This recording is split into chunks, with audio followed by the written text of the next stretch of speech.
Hello everyone, welcome back to Tartan Samurai Gaming. And you asked for it, now you're getting it. We're playing Shinobi 3.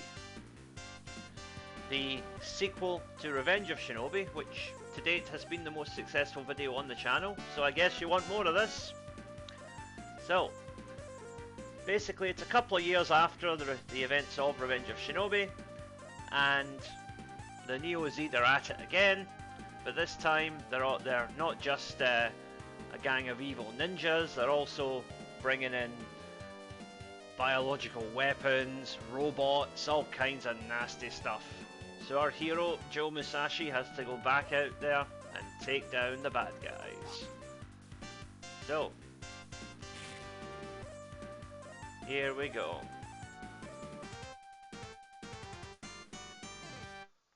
So let's set our options first of all. Normal's good. I'm going to be a bit more generous with the shurikens because shurikens are a necessity in this game. Right. So, we're ready to go. Let's do it. Round 1. Zed's Resurrection. It's another forest level, which is nice. Some absolutely beautiful scrolling effects here. Every level of Shinobi 3 is multi-layered in its backgrounds. It really is getting the best performance you can out of the Mega Drive. They learned a lot in terms of presentation in between Revenge of Shinobi and this, which was about 3.5 years. And yeah, the improvements show. Beautiful looking game this right from the start. Even nice little touches like that, like you take out an enemy and you see this little helmet rebounding on the floor, and yeah, it's a game that has clearly had a lot of work put into it.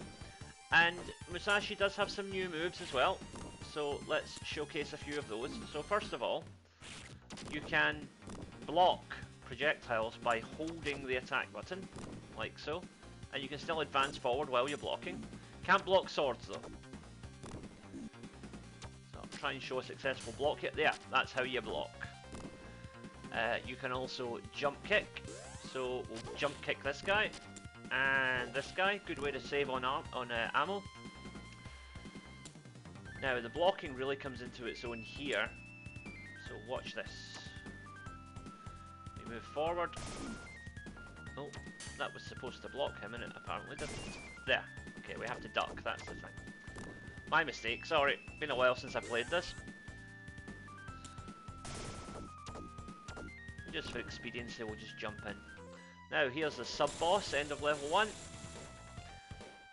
Just like the first two samurai, but a bit more powerful, and his wave attack will rebound if you don't block it. So this encourages you to use the block mechanic. Fun fact, it was only while researching for this playthrough that I realised you could actually block. Over 30 years since I first played the game and I didn't know that you could actually block incoming projectiles. Another thing I didn't know about was this little secret up here, which you have to be careful how you collect it, you might end up falling down the pit. But not to worry, we'll get back on it. Wall jumping is another thing that you can do in this game now, but as you can see, it's not without its literal pitfalls. So, let's try that again.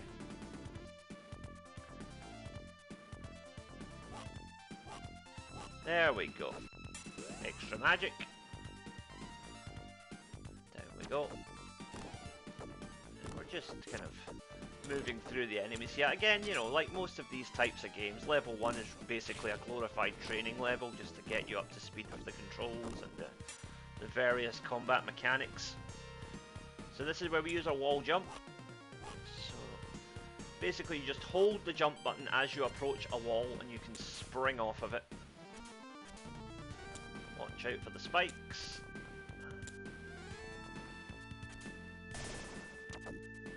And with the power shurikens, those guys can now be taken down in one hit, which is convenient.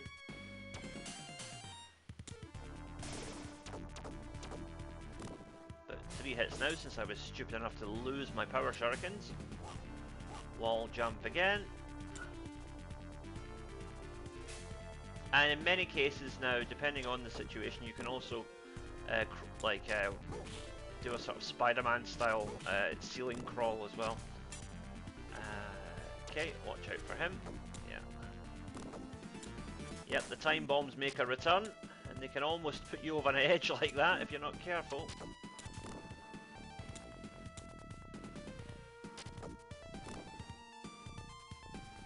I think there may be another power-up. Yes, there is over here. Jump, jump, jump. And we get back that life that we lost earlier on with my carelessness. Isn't that good? Up to full health now for the boss. Level 1 boss, pretty easy. Just wait until he opens up his sword, like he's going to attack you, and then hit him first. So there we go. Once he adopts the attack posture, just hit him, and then jump out the way of the sliding spear.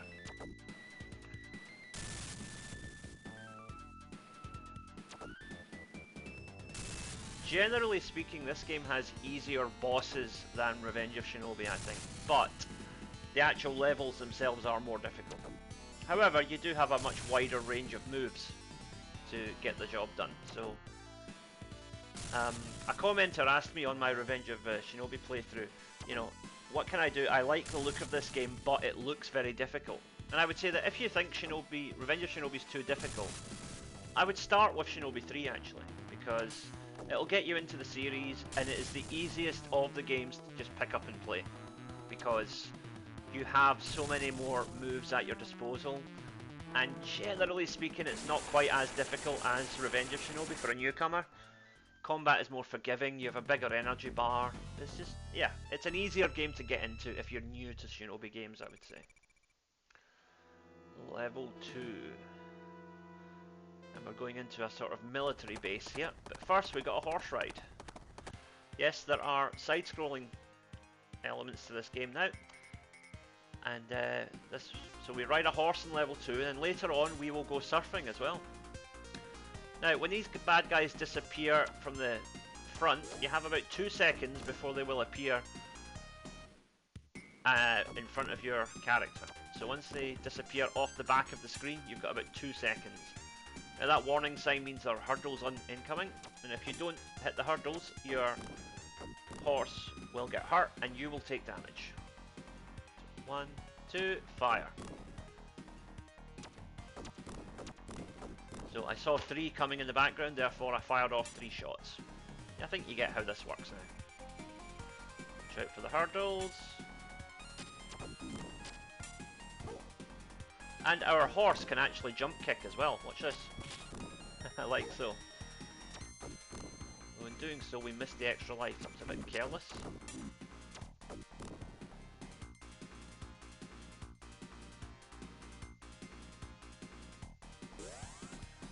Nice little health boost just before the boss. And our boss this time around, it's the Shadow Dancer, who made his first appearance as the level 2 boss in Revenge of Shinobi. So to take him down, what you want to do is first of all avoid these spears, and back up, and when he jump kicks you, you take him out there. Right, so over the spears, and then one shot. And you'll slowly ebb away his health. Oh, jumped a little too early there. Basically, all those silhouettes that are following him, each time you hit him, you'll lose 1 silhouette. Once he loses all of them, he's done. I think he's got 2 more.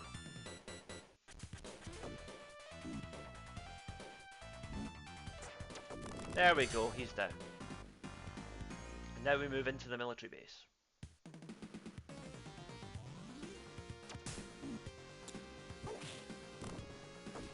First time you have to deal with bullets in this game.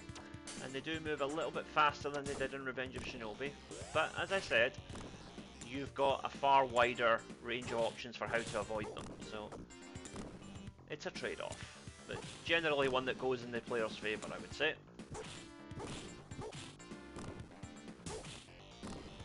Being able to take out enemies from above without wasting 8 shurikens is definitely a positive.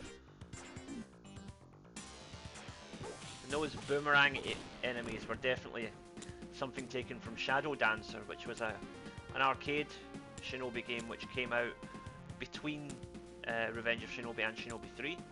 and it got a Mega Drive port, and it wasn't bad, but I didn't particularly enjoy it for the simple reason that I don't like... Generally, I don't like games where your character can die in one hit. I just find those to be quite frustrating. And that was the case with Shadow Dancer. Particularly when you get to the bosses. You know, you spend ages knocking down the boss's health meter, then he gets in one cheap shot and you have to do the whole thing all over again. Not my idea of fun. But, you know, it's a good game, don't get me wrong, and I will probably do a playthrough of it at some point, but I prefer games that have an energy bar, that allow you the luxury to make the odd mistake here and there. The trick here is to try and, as soon as you see a tunnel, once you reach it, you fire a shuriken, and hopefully you'll take out the soldier before he actually reaches you.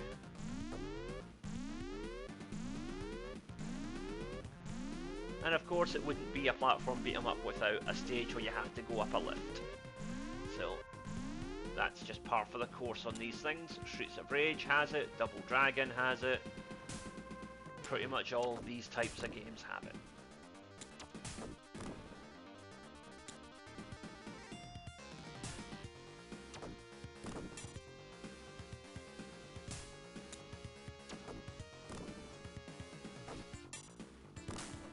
Okay, and up we go.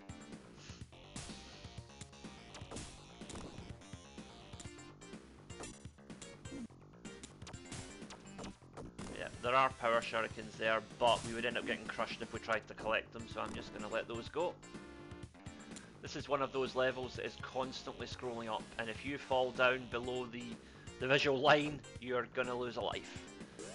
So it's best to just keep pressing onward and not slowing down, because, like I say, not worth it. We're doing well here though. Health is good. Probably should have a couple more lives, but for my own incompetence, but that's okay. Now we get to use the wall jump here. And this tunnel element here tells us that we are nearing the end of the level. So we just move up. And there is the exit. And it's another brain in a jar. Fight it. We fought a similar boss in Revenge of Shinobi, but this one has a bit more of a dynamic moveset, so you have to watch out for him.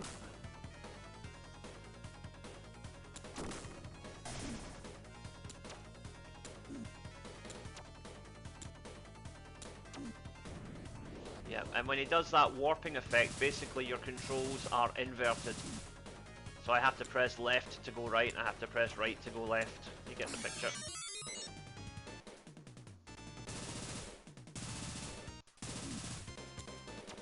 And the fact that he switches sides during the course of that move there just kind of makes it more difficult.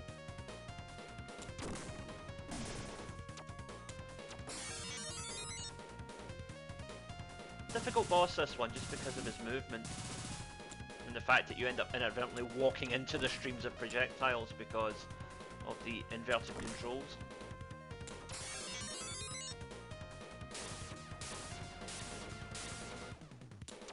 And he's down. There we go. And on to level 3.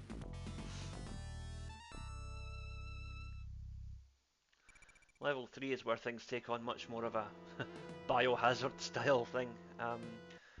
It's all about bioweapons and clones and brain bugs with wings.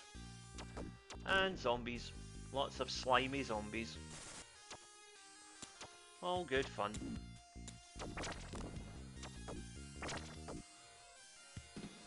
Yeah, when you see those little bumps, be aware that that's a slime zombie about to emerge and do you damage.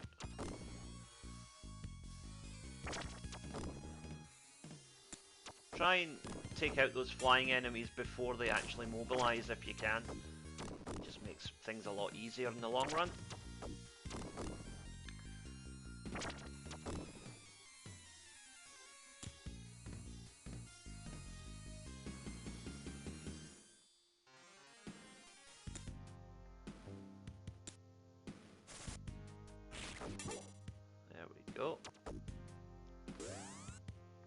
Unfortunately, power shuriken power-ups do not stack, so we'll still lose the power if we take one hit, unfortunately.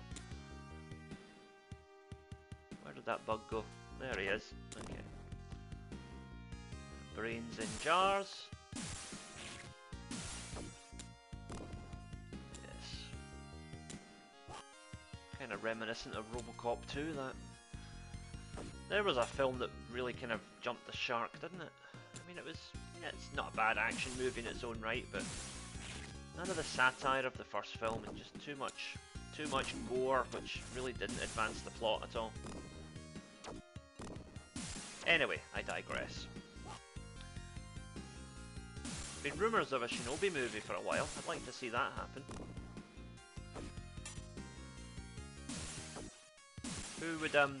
Who would you cast as Musashi then? Because I think Ken Watanabe's too old for it, despite the fact that every time Hollywood wants to cast a Japanese character, it's usually Ken Watanabe or what was his name, the fellow in oh yeah, Hiroyuki Sanada, the guy who was in Mortal Kombat, played Scorpion in the recent Mortal Kombat. I think he was in one of the Avengers movies as well, if I remember right. Good actor, but again, far too old to play Musashi, who's supposed to be a guy in his like late 20s, early 30s.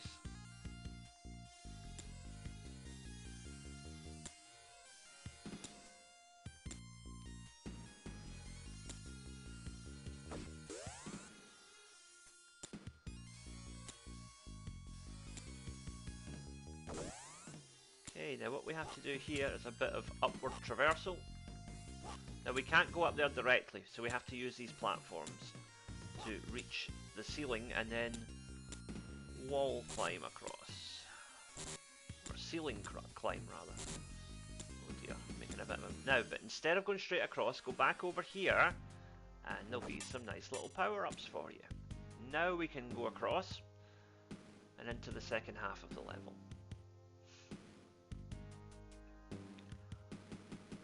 Drop down here. Sorry, drop down here. Extra magic, but you know what? We don't really need it, because we're not going to use magic here anyway. This is the boss, and it's essentially just a series of brains in jars. You just keep taking them out as they come to you, and eventually that slime pool at the bottom will disintegrate, and when it does, that's when you're clear. There we go.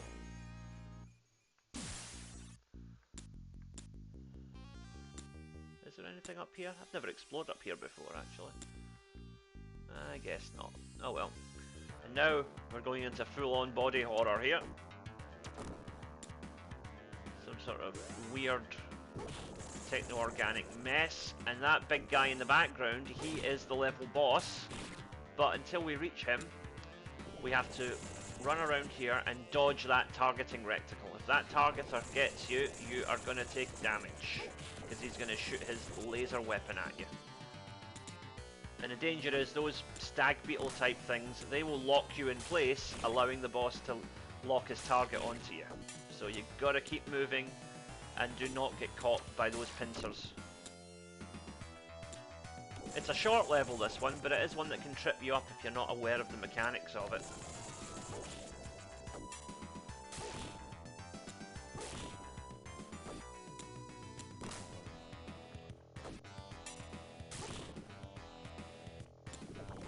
Okay, level is clear. Now, boss time. So what we do, basically hit the boss, then dodge his hand. And this boss is actually the reverse of many Shinobi bosses, because most bosses usually start off red, and start off blue rather, and turn red as you defeat them. Whereas this guy starts off red and gets blue. So just dodge his big horrible hand, and watch out for the laser attacks that he will do periodically. Now you want to get right over here so that when he comes back up, you have plenty of space for you to attack him again. And he's down! All those power shuriken hits we got in at the start really worked to our benefit there.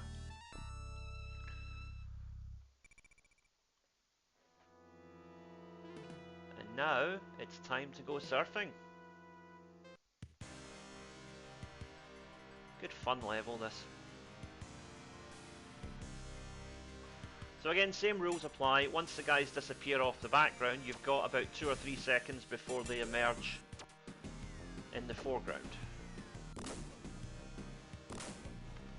But what you really want to watch for is these ramps. Jump as you hit them, and then you can launch yourself and get all the power-ups. Timing's a little bit more difficult with this one because the enemies take multiple hits and they drop mines, and also they are elevated above you, so it's kind of hard to hit them right on time. And sometimes you get guys like that coming from behind with machine gun fire, which is not pleasant. A little health pickup there, that's helpful.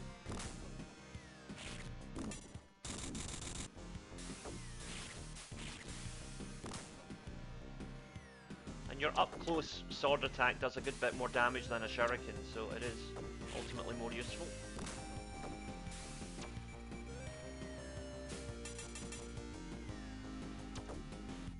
Really stacking up the shurikens here, but unfortunately if we lose a life it will just reset back to 70 and we don't want that, so we've got to be careful. Now it's time for the boss. It's a sort of a mini robot type thing. Very Japanese looking.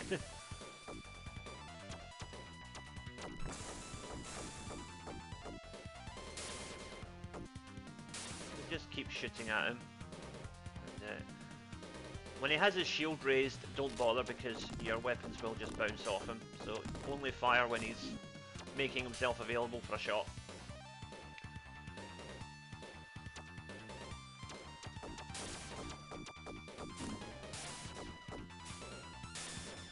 Now he's very red, but so are we, so we've got to be careful here.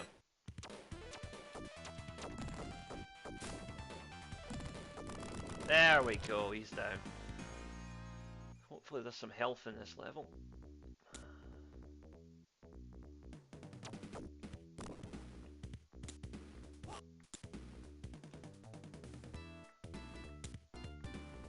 Nothing there of any use. Ah, there we go. Most welcome.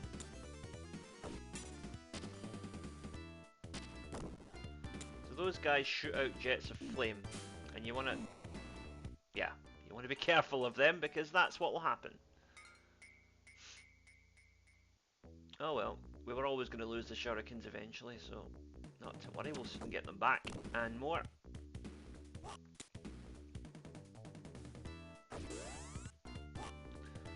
So this time I'm going to try and stick to the higher floors.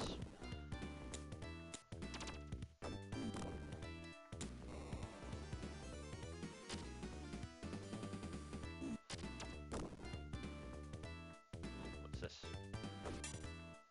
Okay. An important thing when you're traversing from a higher beam to a lower beam, make sure you're holding the up button, and that way you'll automatically grip any beam that you come into contact with. Like so. Here, drop down, but then hold up and you'll grab the edge.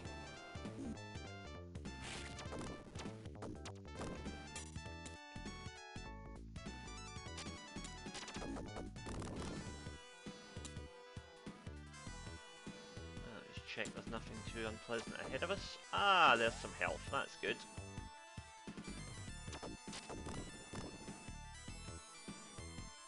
We're about halfway now.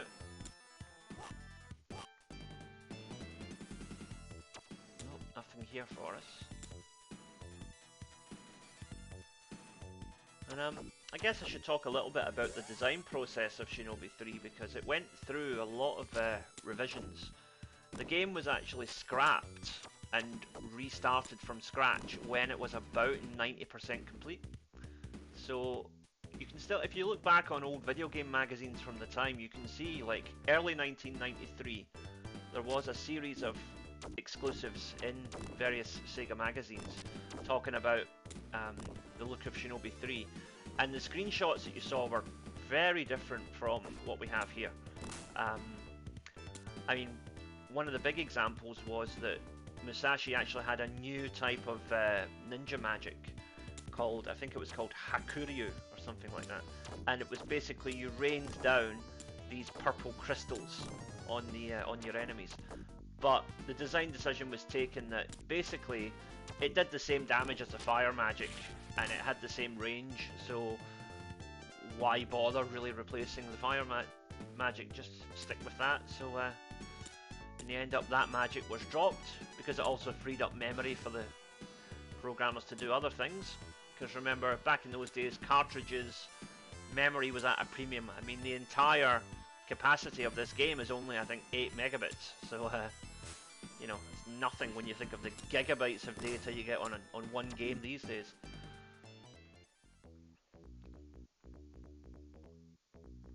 Now, thankfully, we don't get kicked all the way back to the start of the level, just to this sort of midpoint, which is definitely manageable. Although we did lose quite a lot of shurikens there, but can't be helped.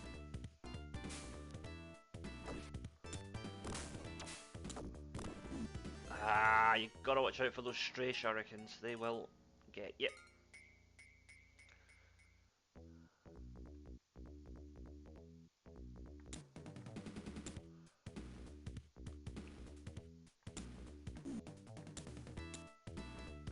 The one part of this game that is mildly frustrating is some of these pitfalls, because some of them just straight up cannot be avoided.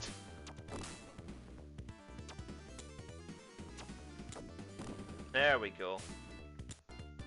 This little double jump to get us out of trouble there.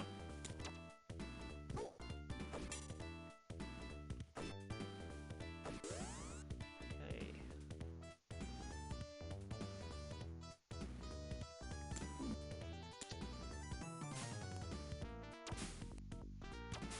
So again, I'm getting into the habit of just firing shurikens ahead of me, in case something unpleasant is ahead. So again, holding the up button here to make sure you cling onto those ledges and don't fall down to your immediate demise.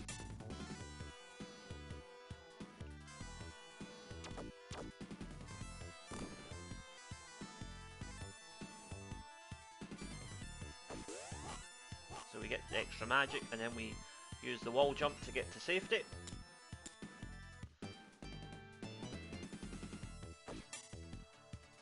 Going pretty well here so far. Now, before we end the level, over here, power shurikens, which will be very handy for the upcoming boss.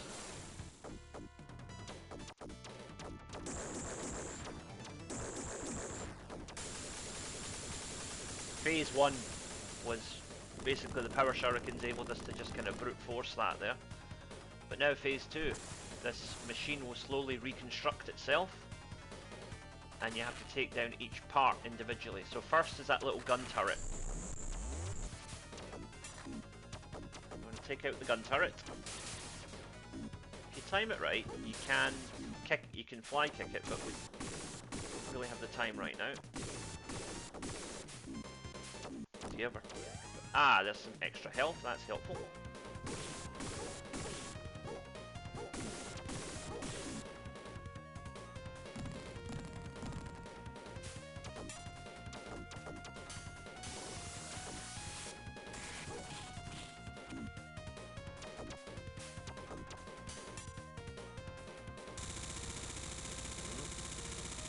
Gunfire now. Watch out for the mines. Right, I am going to use Mijin magic, or I was before I get knocked on my head. Oh dear. Right, let's try that again from the top.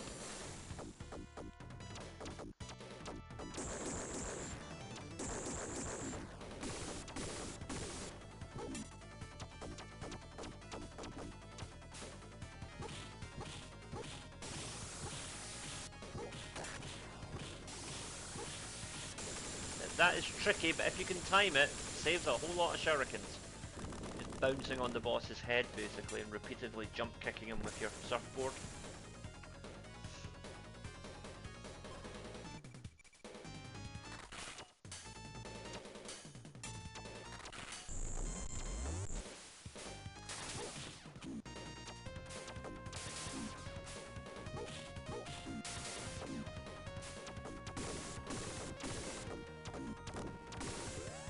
Go.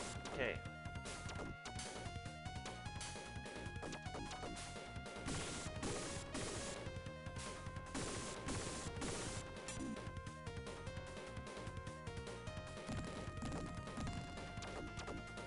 The variety of different weapons, different attacks that you are kind of barraged with here really is difficult to avoid. But we're on to the final phase now.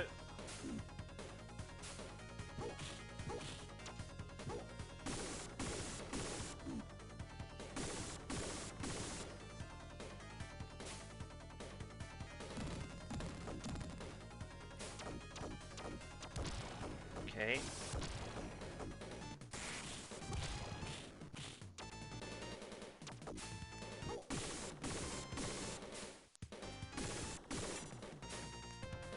Yeah, usually one of those three is gonna hit you. It's just the nature of the game, unfortunately.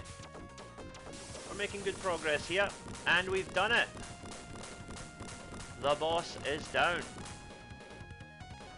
Difficult boss, that, and a real resource drainer as well.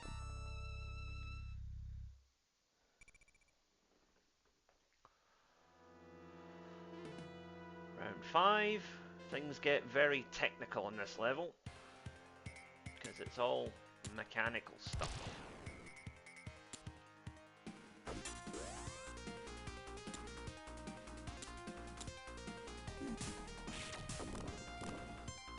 Watch out for these landmines.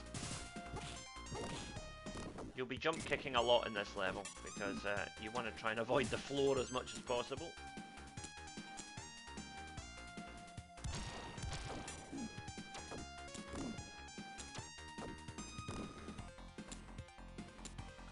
Again, don't stand on these containers for too long. There's a reason why they say danger on them. As soon as you stand on one, it will get ready to explode.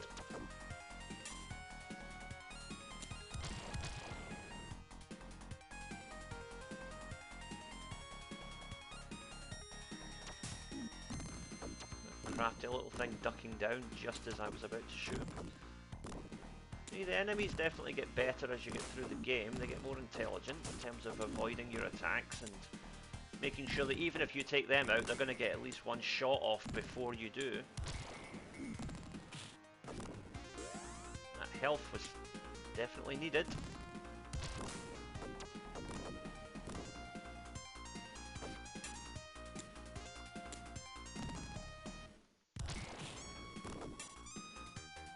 So now we are, I think, getting towards the end of the level. Yep. Boss is just over here, after we clear out a couple more enemies.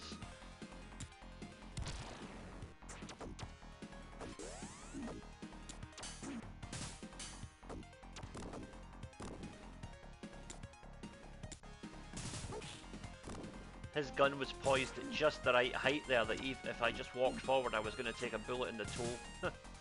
Not nice. Right, down we go. Now what's in this crate? Oh, a heart. Perfect. Just what the doctor ordered. Okay, moving forward again.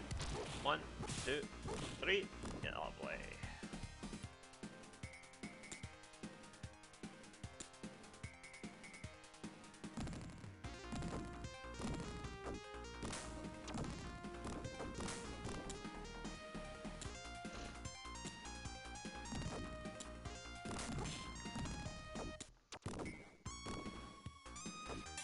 Okay.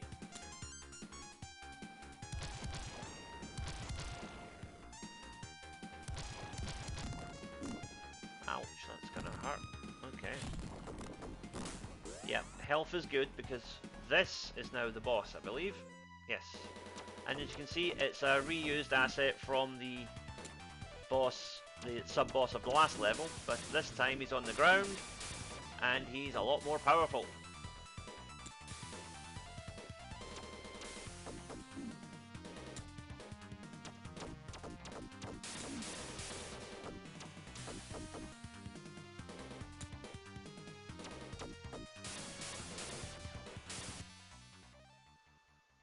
Oh dear. Not to worry.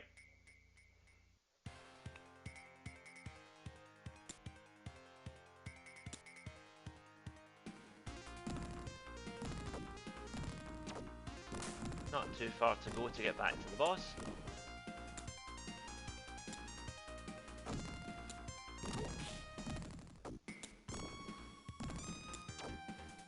Nice little touch there. You notice the mortar launchers like putting their hands over their ears after they've launched the bomb at you. A nice little touch.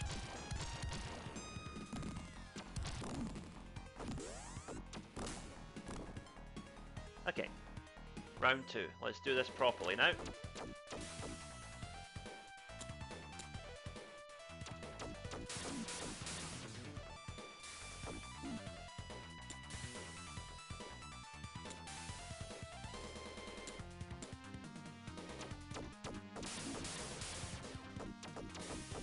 Okay, he's starting to turn a bit yellow now. We're getting there.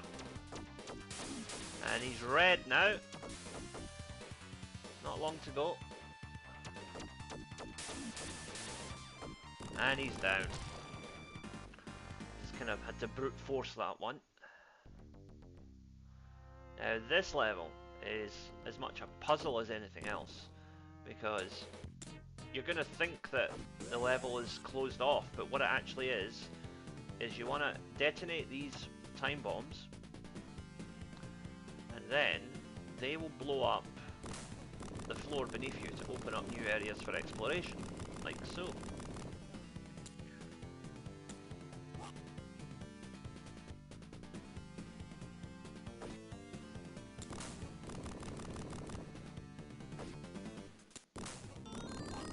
Now there is a part there we can go back and explore, but it's not necessary to complete the level, and to be honest, it's more trouble than it's worth.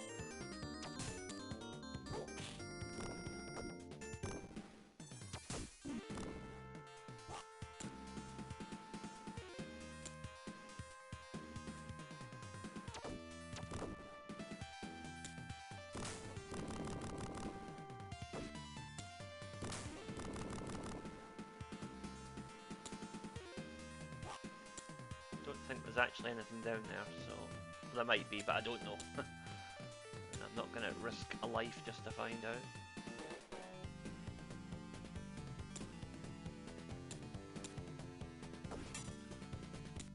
A little bonus there for exploration.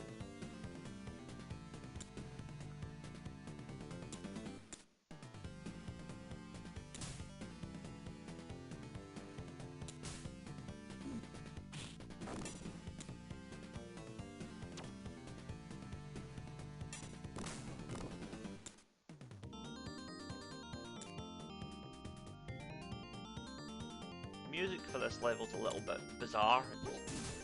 I don't know, doesn't quite fit the tone.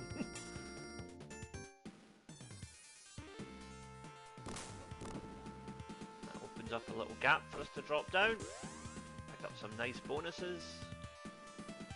Now what lies beneath? Okay. Right, okay.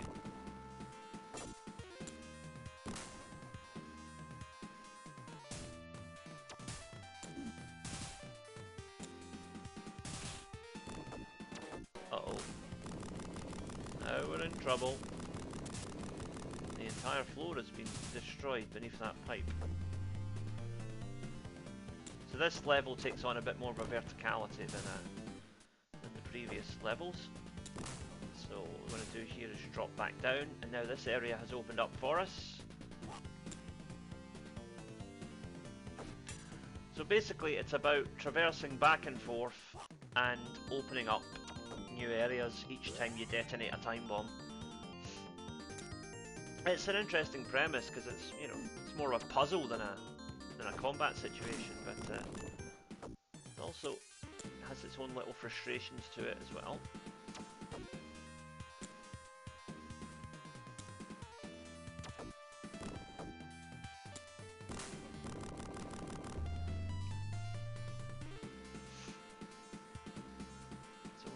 through here now.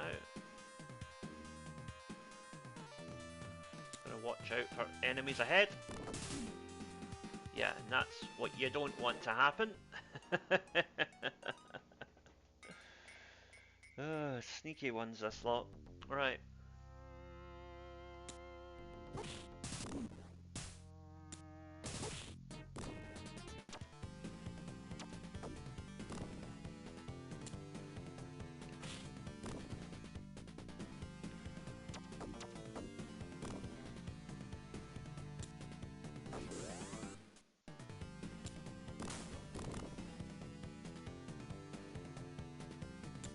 Heading up.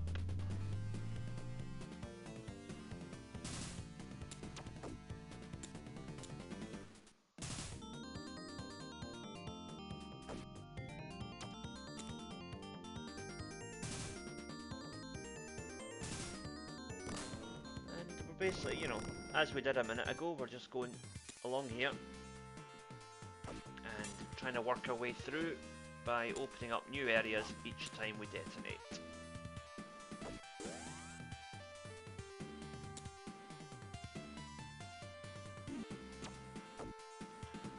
Now, you'll notice that I'm on the verge of dropping a continue here, but thankfully in this game, unlike Revenge of Shinobi, my power bar doesn't reset back to minuscule levels. So even if I do drop a continue, I'll still have the same level of energy as I've had consistently. Because in Revenge of Shinobi, your energy bar started off very small, but as you got a higher score, it leveled up. Whereas in this game, you've got the same consistent level of energy. It's just one of those sort of accessibility options that I talked about that makes this game a bit easier to pick up and initially go with than Revenge of Shinobi. It's also a slightly shorter game as well, only having 7 levels, but those are 7 levels that are well packed with action, so it's not a problem. So we've opened that side up now. So what we want to do is get back up there. And along here.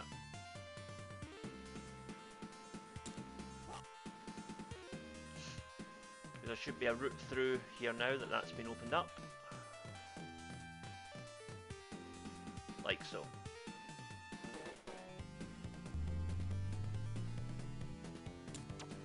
Good premise, this level, but I do feel it is just slightly too long. I'm just about done with these puzzles now and I'm ready to move on, but we're not going to get there yet. We still have a little bit to do.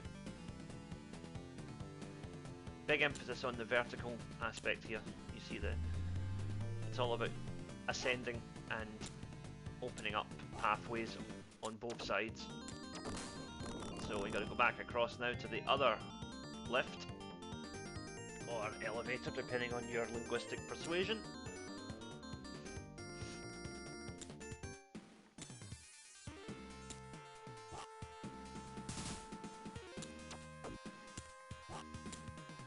Apologies if I sound a bit rough today. I am carrying a cold and quite a sore throat, so my voice, I don't know, maybe it sounds kind of nice and husky and sexy, I don't know.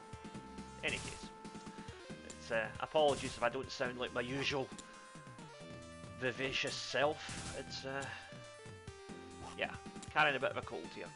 It's mid-January in Japan right now. It's very cold, and yeah, my throat is it's feeling it a bit. So if I'm a bit quiet, then that's why. I apologise, but maybe some of you want me to just shut up and play the game, so maybe you're enjoying this more than usual, I don't know. Let me know in the comments, politely. Okay.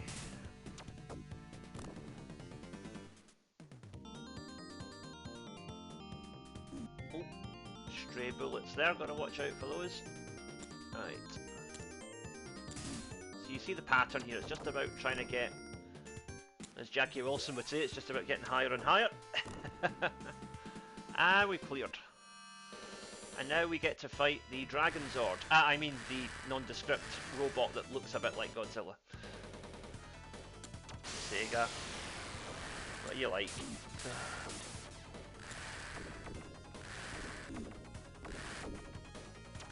So you got to avoid the debris and hit him in the head. That's basically the idea here. Just keep hitting him in the head.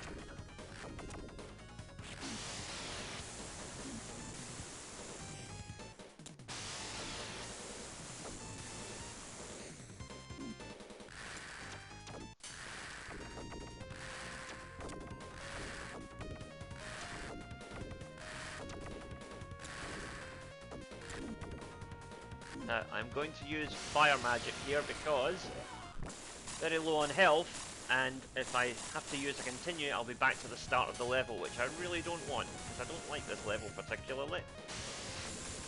Right, the head is down, but we still got to hit that circuit board there above his neck.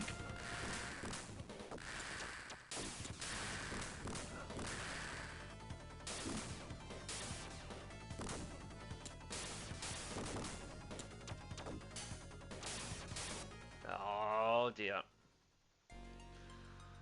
Right, we're gonna have to start again. That's unfortunate. Oh, we're straight back into the boss. That's good. I don't know why I thought I was going to get dumped back to the start of the level. I'm thinking of Revenge of Shinobi again. Right, okay. Right, Mr. Not Dragon Zord, let's see how you like this.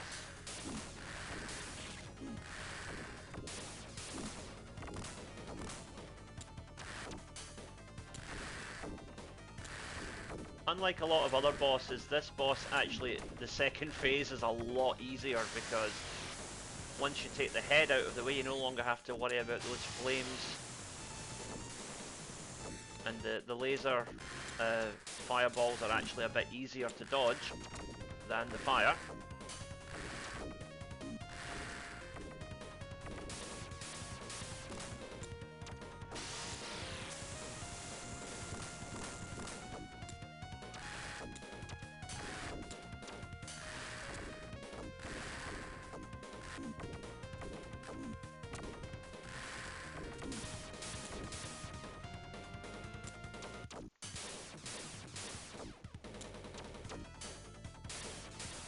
Boss, this one.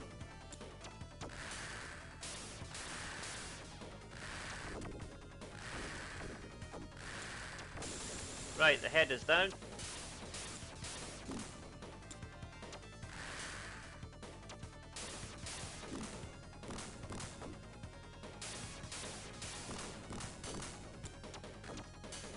Yep, running out of shurikens here. And energy. Right, Mijin.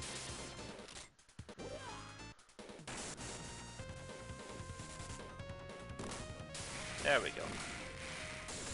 I was going to lose a life there anyway, so I'm as well just doing that.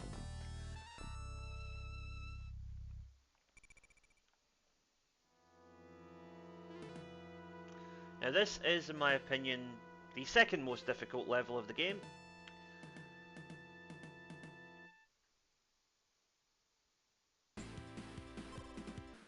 Okay, take a moment to compose myself and let's do it. So here, one mistake and we're out. So we've got to be very careful.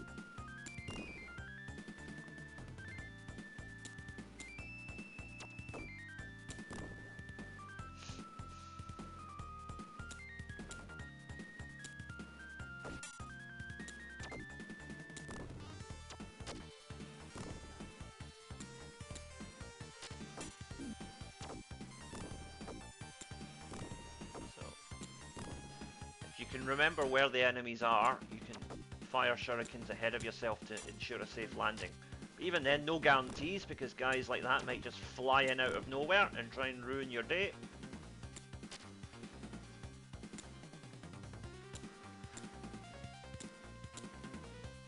Got out of jail there. The double jump failed me, as it is sometimes prone to doing.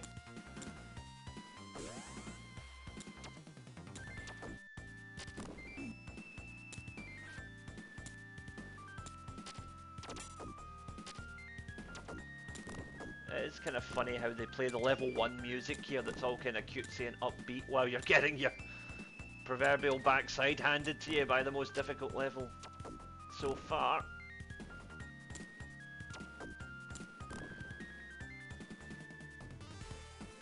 we are making progress here.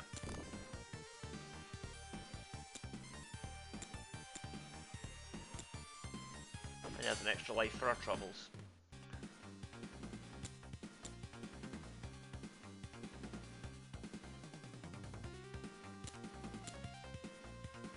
Alright. Let's just get this level out the way. We're almost there.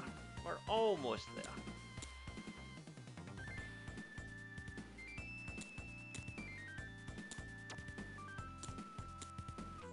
Okay, boss time.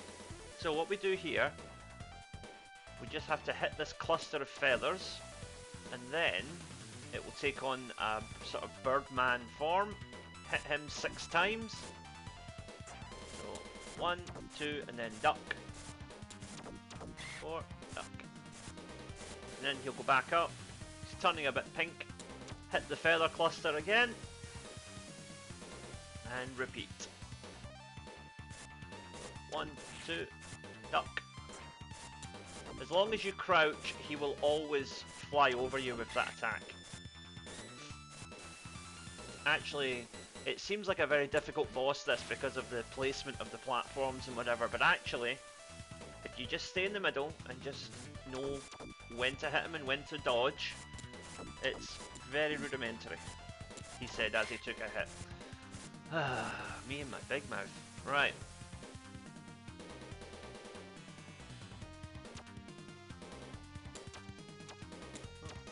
There we go.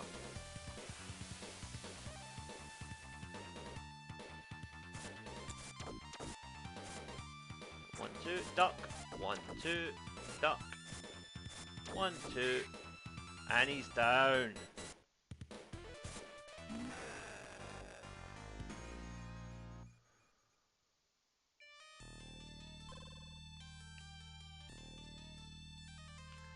Okay, now we move into, you know, the token maze level. This is very similar to the penultimate level of Revenge of Shinobi, just before the last boss, where you had to make your way through a maze with different kanji numbered doors. But this one, if you know the route, is a bit more direct. And luckily I think I can remember the route, so hopefully this isn't too stressful. It certainly can be though, because the whole point of this level is that there are constantly bad guys trying to knock you off your stride, and you just have to ignore them and plow on. Easier said than done, but hey, we'll do what we can. Right, now drop back down here, because first, over here is a little bit of extra health. And now we want to use the wall jump here. There we go. Ah, just missed the ledge. But I think you see what we're getting at.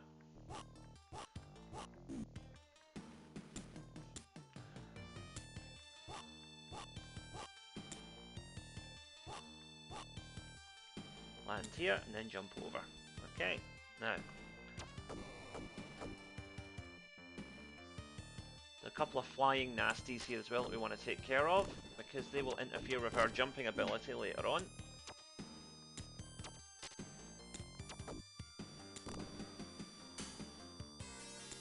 There we go.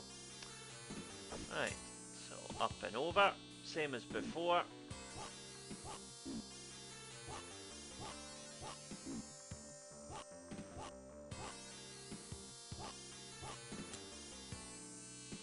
This doorway. Now this here is probably the part of the level where most people come unstuck. I mean this stream of enemies is simple, just keep firing and moving forward. But it's what comes next we have to worry about. These pillars will crush you in one hit if you allow them to.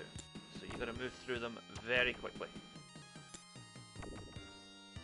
Even if it means landing on the spikes, just do it to avoid these things. It's worth taking a little damage to avoid being wiped out.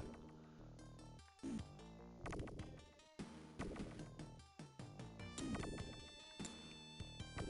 dear. Right. Okay, there we go. I think you see what I mean. I took quite substantial damage on the spikes there, but seeing as these things would take you out in a oneer, it's worth it. Now, ignore that door and go in this door, because this is the boss room. And it's basically a reworking of the last boss from Revenge of Shinobi.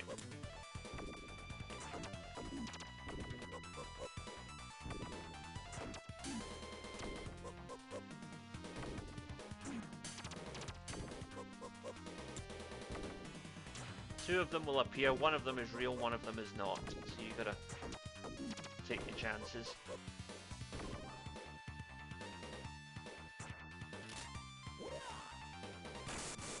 Sacrifice a life for the sake of not having to do this all over again.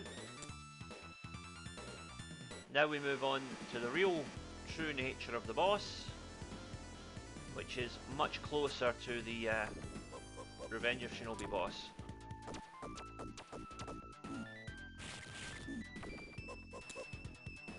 Watch out for those exploding fans, they do a lot of damage. But he's almost done here. Relentless attacking is the best way to take him out. And with him down, we are on to the final level.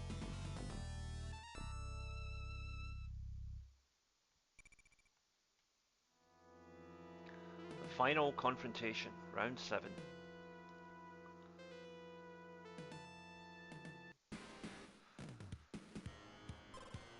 Now just before I begin here, I'm just going to make sure I'm not on medium. I don't want to accidentally annihilate myself. Okay, we got another tricky jumping level here, but thankfully it's not as long or as infuriating as the one we cleared in the past level, so let's just get through it. This is basically the entryway to the enemy's airship, and we want to get on board the airship so we can actually deal with the enemy proper. Now those jet engines, you can't crawl through that space because as you can see it's still burning, so we have to go underneath, and that is where we can often come unstuck in this level.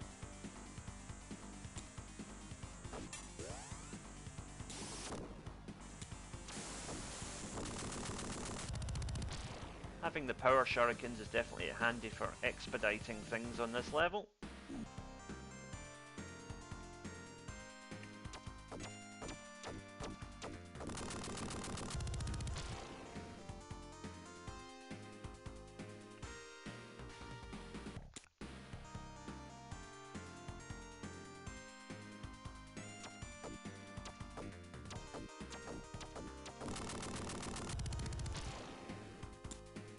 Alright, and that is the last of the frustrating insta-death jump parts cleared for now. I say for now, there's still one more to come. Obligatory elevator level here.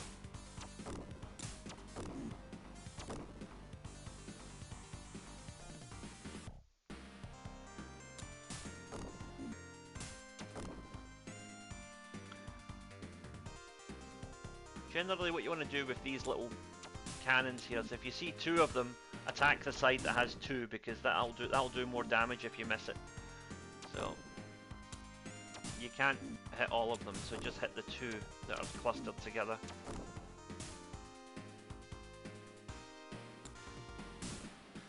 Of course in this case it's just take your pick because you're going to take damage either way. The key is just to make sure you don't get knocked off the platform.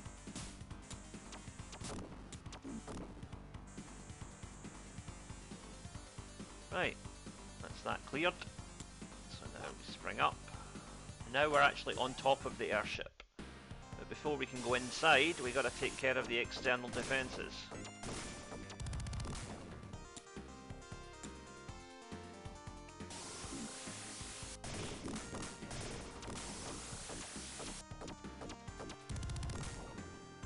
And actually, your shurikens will stop those projectiles, so like so.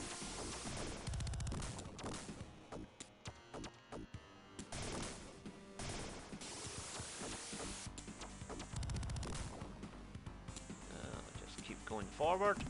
Now, watch out for these guys. These are nasty, but again, easily taken care of as long as you don't get caught in their line of fire. The big mistake people make is trying to jump over them. You can't. You just, well, you can, but yeah, your timing has to be frame perfect, so it's just not really worth it.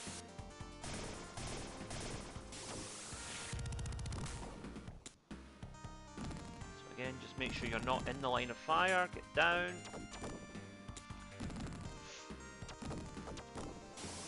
Over.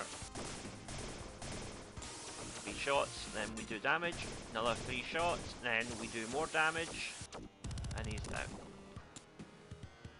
The enemies have patterns, and it's all about knowing the patterns and reacting to them. That's the key to success in any Shinobi game, is understanding when your enemies are going to attack and preempting it. This isn't a game like Streets of Rage where you can just barge in and as long as you do the right combination of attacks you'll win. You know, you have to anticipate the enemy's movements.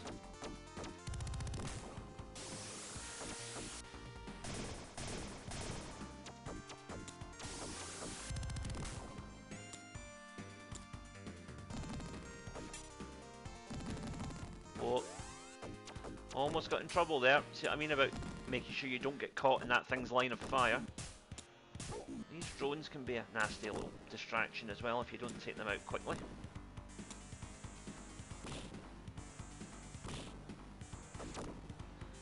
When you see those little drones, try and get them as soon as they come on screen, because otherwise they'll just start hovering about and causing problems for you. Right, this is possibly the most difficult level of the game. In fact, it is the most difficult level in my opinion. So I'm just going to take a moment here. Right, let's get into it.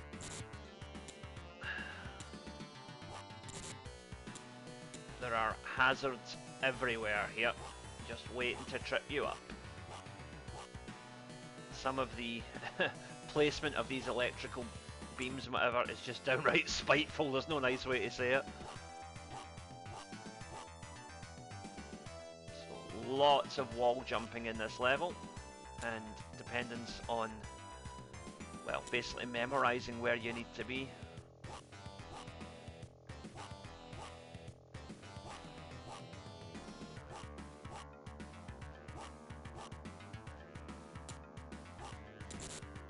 No, can't go up there.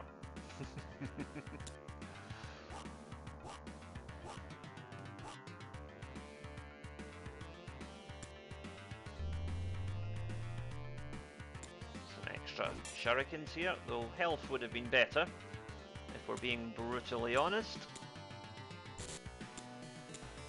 So what you want to do here is follow this little platform, because that is your kind of safety net against all the electrical fields here.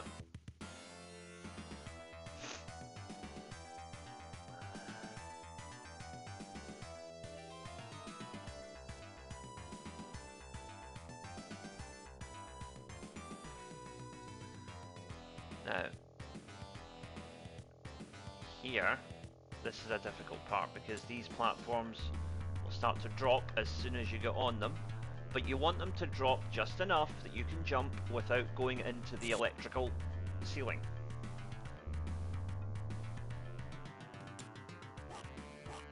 There we go. Now there's an extra life down there, but it is not worth the stress, so we're just gonna leave it. Or are we? Yes, we are.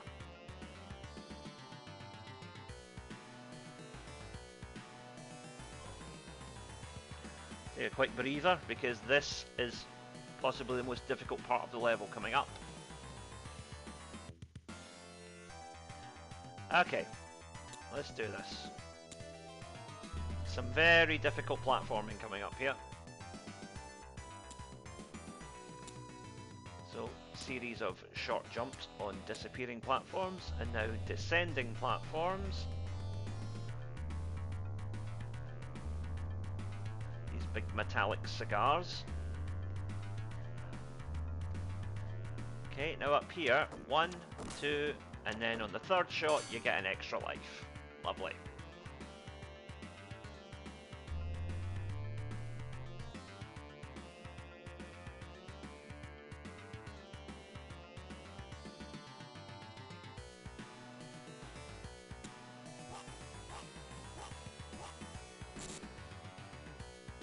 wait here for our lift to arrive, and on we go. Now at this point, I am going to sacrifice a life because I'm going to take damage on this bit, I always do, and I don't want to have to do it again because it's a horrible, spiteful bit of platforming.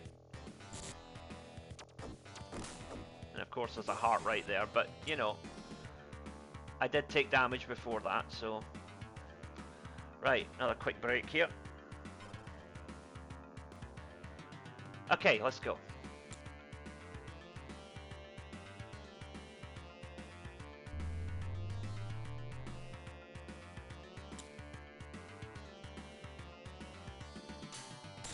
Okay, that's the most difficult section cleared. Right, now we've got a wall that's closing in on us, and we have to keep wall jumping to get out of it. Try not to fall like that.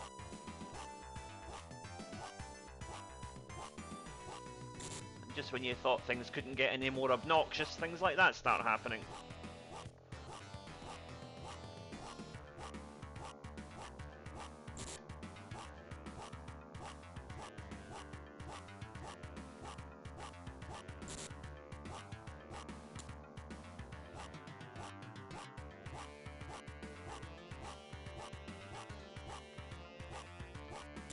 And we're clear. Okay. Excellent.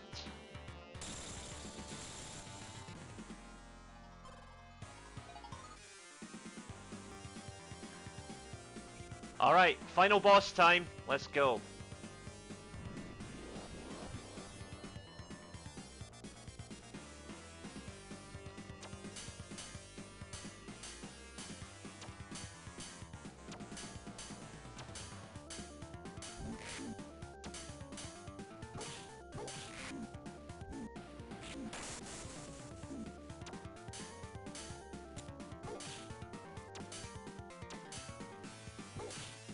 Seems to be blocking everything, the obnoxious mutant.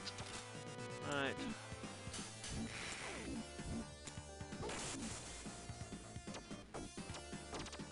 I guess you can only attack him when he's attacking. Okay. Doesn't seem particularly fair, but alright, we'll run with it. Legion, because we still have 2 lives left.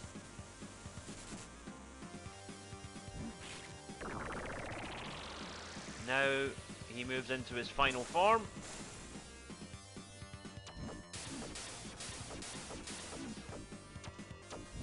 Keep hitting him.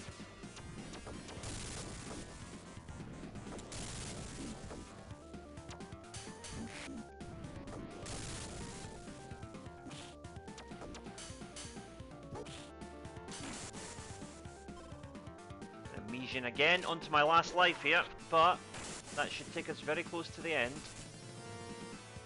Kind of weird sort of Doom style scary faces in the background there, that's unusual.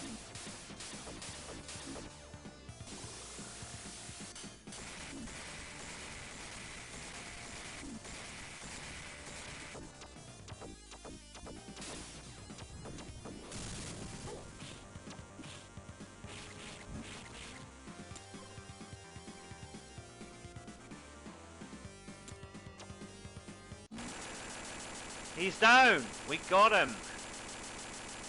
Just as well, really, because I probably couldn't have taken any more hits there.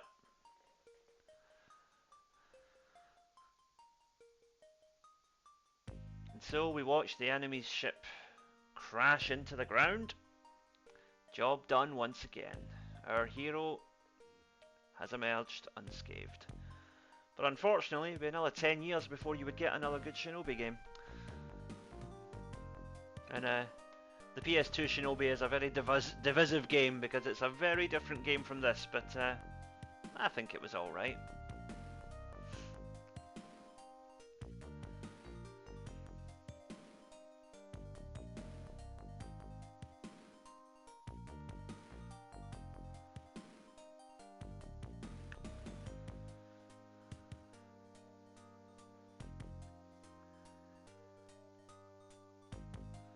The bad guys will be back, but Musashi will be ready for them. because he is the Shinobi. That's what he does.